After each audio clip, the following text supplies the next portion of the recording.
Welcome to Man Does Tech, where I solve the problems you didn't even know you had.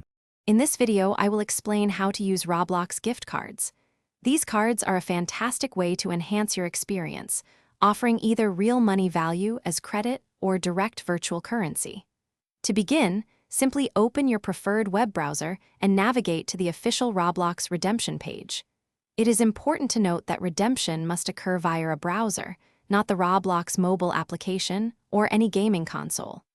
Once there, you will need to log into your Roblox account or quickly create one if you are new. Now, let's get your card redeemed. If you have a physical gift card, gently scratch off the protective layer on the back to reveal the unique 11-digit PIN code. For digital cards, check your email or the purchase confirmation for this code. Once you have your code, accurately type it into the code box on the redemption page. Double-check for any common character mix-ups, like the letter O and the number 0. Finally, click Redeem, and a success message will confirm your credit or Robux has been added. With your gift card successfully redeemed, you now have options. The credit can be used to acquire Robux, which is the virtual currency for buying items, accessories, and game passes.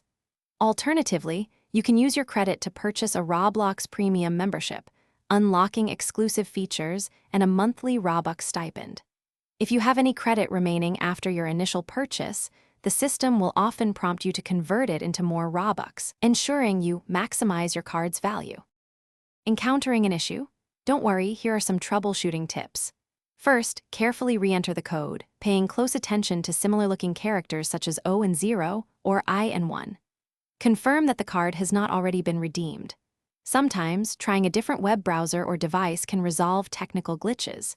If problems persist, gather your gift card's PIN, serial number, and proof of purchase, then contact Roblox support for personalized assistance. They are there to help you.